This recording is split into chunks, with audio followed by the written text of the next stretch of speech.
তিনি শুনলেন রাসূলের দরবারে থেকে যে আল্লাহর নবী একটা গাছের বিনিময়ে জান্নাতে একটা গাছ আল্লাহর নবী তাকে ওয়াদা দিয়েছে। আল্লাহর নবীর কাছে হযরত আবু দাহদা রাদিয়াল্লাহু তাআলা আনহু এসে বললেন, ইয়া রাসূলুল্লাহ, ওগো নবীজি, ওই যে আপনি একজন মুনাফিককে বলেছেন একটা গাছ দিয়ে দিলে জান্নাতে আপনি তাকে একটা গাছ দিয়ে দিবেন, এটা কি শুধু অফারটা তার জন্য নাকি আমার জন্য? আল্লাহর নবী বললেন, হ্যাঁ, তুমি যদি দাও তোমার জন্য অফার। হযরত আবু দাহদা রাদিয়াল্লাহু তাআলা মুনাফিকের কাছে চলে গেলেন। মুনাফিকের কাছে গিয়ে বললেন, এই মুনাফিক, তুমি ওই একটা গাছ আমাকে দিয়ে দাও, তুমি কি চাও আমি তোমাকে তাই দিব। মুনাফিক বলে, না, আমি আমার একটা খেজুর গাছ বিক্রি করব না। এবার আবু দাহদা বললেন, কত হলে বিক্রি করবে তুমি সেটা বলো।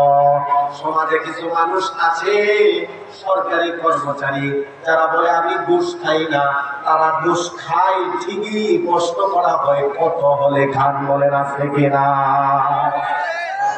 আমি ঘুষ টুস খাই না, মানে একটু উচ্চ পদস্থ কর্মচারী, আমি ঘুষ খাই না। তাকে আপনি প্রশ্ন করবেন, ভাই আপনি খান না, ঠিক আছে, কত হইলে খান সেটা বলেন। এই মুনাফিক বলতেছে, ভাই গাছ তোমার কাছে বিক্রি করবো না। হযরত আবু দাহদা বলে, কত হলে বিক্রি করবে কত বলো, আল্লাহর জন্য আমি কত দিতে রাজি। সুবহানাল্লাহ। মালের মহব্বত করেছিল না, আল্লাহর প্রতি মহব্বত, রাসূলের প্রতি মহব্বত, দ্বীনের প্রতি মহব্বত, কোরআনের প্রতি মহব্বত, মসজিদ মাদ্রাসার প্রতি মহব্বত ওনাদের অন্তরে ছিল। এবার ওই মুনাফিককে হযরত আবু দাহদা বলতেছেন, এই মুনাফিক, তুমি ভালো করে জানো মদিনার মধ্যে একটা বড় বাগান আছে, আর ওই বড় বাগানের মালিক আর কেউ না, আমি আবু দাহদা। মুহাদ্দিসিনে কেরাম বলেন, ওই আবু দাহদা রাদিয়াল্লাহু তাআলা বাগানটা মদিনার সবচেয়ে বড় বাগান ছিল, আর ওই বাগানের মধ্যে 600 খেজুরের গাছ ছিল। আল্লাহু আকবার বলে।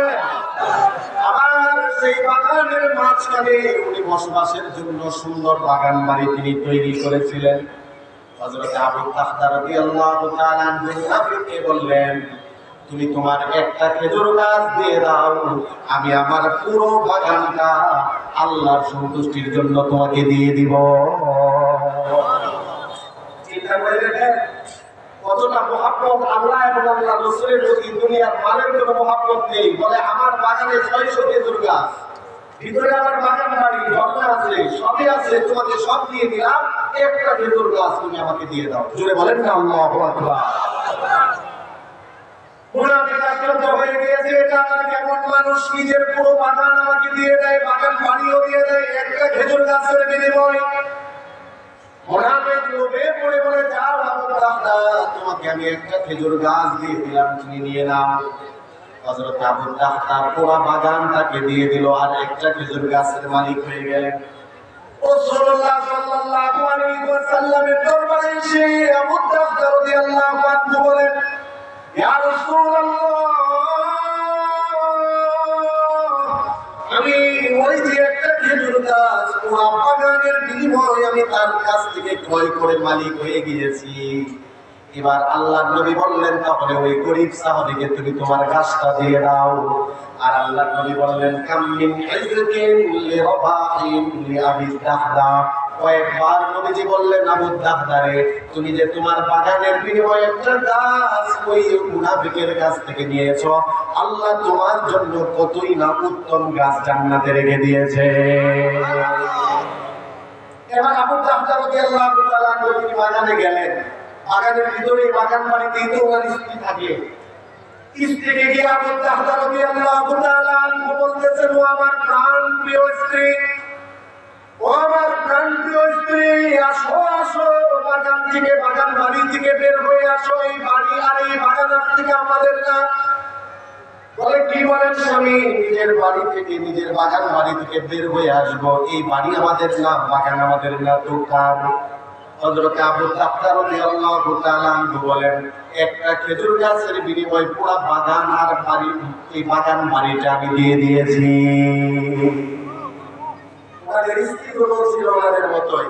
চিন্তা করে দেখেন, যদি আমার আপনার কাছে এই ঘটনা ঘটতো যে আমি 3টা বাসার মালিক, দুইটা বাসা আমি আল্লাহর রাস্তায় দান করে দিয়েছি, যে এই বাসার যত আয় যত ভাড়া আসবে এগুলো সব মসজিদের উন্নয়নে ব্যবহার হবে। একটা বাসা নিজের জন্য আসছি, তাহলে আমাদের ঘরের 100 ভাগের 80 ভাগ বউ হয়তো বাড়ি দেব, না হয় বাপের বাড়ি চলে যাবে। জোরে বলেন ঠিক কিনা? কেন কেন এই অবস্থা কেন হয়? তাদের মধ্যে দিনদারি কম থাকার কারণে। মসজিদ মাদ্রাসার গুরুত্ব, আল্লাহর রাস্তায় দান করার গুরুত্ব যদি তাদের মধ্যে থাকতো, আবু দাহদা রাদিয়াল্লাহু তাআলা আনহুর স্ত্রীর মতো আমাদের স্ত্রী